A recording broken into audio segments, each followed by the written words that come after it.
Hi everyone, thanks for joining us here for Northern Ag TV. I'm Colter Brown. Well, during the Public Lands Council's annual meeting this week, the BLM awarded their Rangeland Stewardship and Innovation Awards, and not one, but two of the honorees hail from our neck of the woods. That's Ranchers Stewardship Alliance of Malta and PH Livestock of Rawlins, Wyoming. Ranchers Stewardship Alliance was recognized for their work in north central Montana, bringing together ranchers, agencies, and NGOs to discuss conservation issues and implement projects. Phillips County rancher and treasurer Vicki Olson was on hand to accept the award. Well, first of all, I want to thank you for recognizing the good work that ranchers do on the ground. We are the caretakers of so many things: the grass, the soil, the livestock, and the wildlife. And that makes us a very valuable piece of the puzzle. Collaborating with the conservation community has given us a space that assures us that we are doing what is right for every part of the landscape. And then the Niels and John Hansen families of PH Livestock in Rawlins were recognized for their innovations on the rangeland. Things like remote monitoring of water and checking cattle and fences with drones. Past Public Lands Council President Niels Hansen accepted the award and talked about the important role that grazing plays on western landscapes and the benefits of the BLM's outcome-based grazing initiative. Grazing is the only tool in the toolbox for landscape scale conservation and range manipulation. We work to protect the land as good as possible because then it benefits all, wildlife, livestock alike. Knowing what our opportunities are on the land and having the ability to address those, take advantage of the outcome-based grazing, that's what gives us the opportunity to capitalize on markets and protect ourselves from drought. That's the key that makes it all work. Well, a little soggier than normal Montana Angus Tour taking place this week. Cattlemen from all over the country came to check out some of the best Angus genetics in the world, but I hope they had their slickers and muck boots with them. 3 to 5 inches of rain in some areas. Of course, our network's Brett McRae was on the tour, and he spoke with Clint Stevenson of Stevenson's Diamond Dot. And Clint was pretty pleased with how the weather shook out, and he told Brett a little of the history of their operation.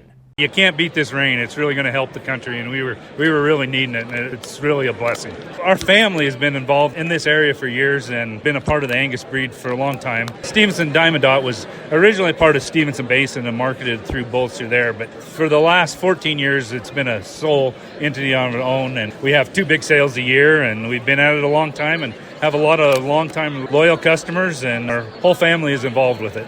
Well, with Congress locked in a funding battle, the Farm Bill has been placed way on the back burner, but some key members of the Ag Committee are talking about the need for an additional aid package while we wait for the Farm Bill. Senate Ag Committee Ranking Member John Bozeman said emergency assistance is needed now to help farmers with the economic losses they've seen from the 2024 crop. So it's possible an aid package could come from the appropriations bill while we continue to wait for that Farm Bill that's over a year late. And a federal judge has dismissed a price-fixing lawsuit that alleged major crop protection companies conspired with wholesalers and retailers and forced farmers to pay higher prices for seed and chemical. The judge said that the plaintiffs did not provide evidence that companies like Bayer, Corteva, Syngenta, CHS, and BASF violated antitrust laws. Farmers said the company schemed to collectively boycott electronic crop input platforms, depriving them of the ability to make effective cost comparisons for key inputs. The judge said the plaintiffs did not disprove the company's claims that their practices served legitimate business purposes.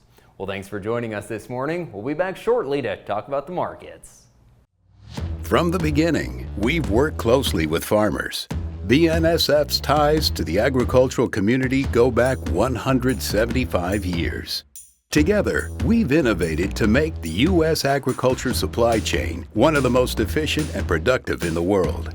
Our strong relationship powers BNSF still today and helps us move the nation like no one else can. At BNSF, we move the nation for you. Well, some big gains again in the cattle futures on Thursday. Here in the last 2 weeks, feeder cattle have added nearly $14, live cattle almost $5 better. They got some help from a big bump in the Dow Jones after the Fed reduced interest rates on Wednesday. Now we're going to focus on the cattle on feed report. That comes out at 1 this afternoon. Forecasting placements to be down slightly, marketing's off 3 to 4%, and total inventory expected to be 1% higher. We haven't seen much cash trade this week. Packers are offering $182 on a live basis, but feed yards want to see more like $184 to $185, so the trade may hold off until after that report comes out. Look at some of our local markets. A steady market for yearling steers in Torrington. 7 and 8 weights bringing $240 to $255. 9 weight steers $226 to $240. A great big test of heifers at Sydney Livestock. The 650 to 750 pound heifers from $250 to $265. 8 weights $2 1/4 to $235. 9 weights $221 to $224. And a bred cow sale at Lemon Livestock saw the bred 3 to 4 year olds from $2,400 to $2,450. 5 to 6 year olds $2,100 to $2,175. And no support whatsoever for the grain market from the decrease in interest rates, even though it brought the dollar index lower. The profit correction that started after the rally in wheat prices has just turned into another bearish wave with additional pressure from the improved moisture situation for winter wheat country.